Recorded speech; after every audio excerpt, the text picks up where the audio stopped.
এ যেন বাস্তব হয়ে ধরা দিল স্বপ্ন। ৭৫০ প্রতিযোগীকে পেছনে ফেলে আলফি আলমগীর আকসার মাথায় উঠল মিস অ্যান্ড মিসেস এলিগেন্স বাংলাদেশের মুকুট। লক্ষ্য এবার ফিলিপাইনে সৌন্দর্য প্রতিযোগিতার আন্তর্জাতিক আসরে। এই জায়গাতে দাঁড়িয়ে থাকার জন্য বা প্রতিনিধিত্ব করার জন্য, ফাইট দেওয়ার জন্য মনোবলটা সবচেয়ে বেশি ইম্পর্টেন্ট। দেখা যাক ওখানে নিজেকে কতটুকু প্রমাণ করতে পারি। ছোটবেলা থেকে এক পৃথিবীর স্বপ্ন নিয়ে নিজেকে একটু একটু করে তৈরি করেছেন আকসা, যার ফল এই শ্রেষ্ঠত্বের মুকুট। যদিও তার বিশ্বাস শুধু সৌন্দর্য নয়, প্রতিযোগিতায় টিকে থাকতে মেধা, বুদ্ধিমত্তা আর অভ্যন্তরীণ সৌন্দর্যকেও দিতে হবে প্রাধান্য।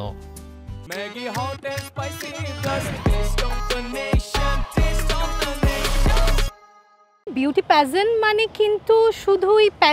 কিন্তু শুধু সৌন্দর্য নয়, ভিতরের সৌন্দর্যটাকে ওরা সবচেয়ে বেশি প্রাধান্য দিয়ে থাকে। সো সেক্ষেত্রে তারা দেখবে আমার ইনার বিউটিটা কেমন, আমি কিভাবে বিভিন্ন জিনিসে কীরকম পারদর্শী।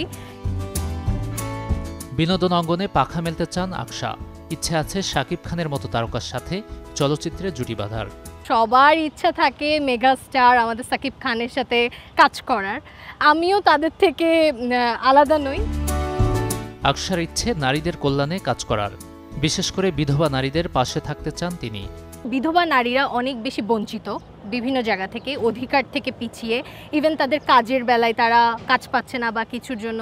ইভেন অনাথ যেসব বাচ্চারা আছে তারা শিক্ষা থেকে বা বিভিন্ন তাদের মৌলিক যেই চাহিদাগুলো সেগুলো থেকে তারা পিছিয়ে আছে। আকসা শব্দের অর্থ বহুদূর। নামের মতোই নিজের ক্যারিয়ারকে অনেক দূরে নিয়ে যেতে চান এই সুন্দরী।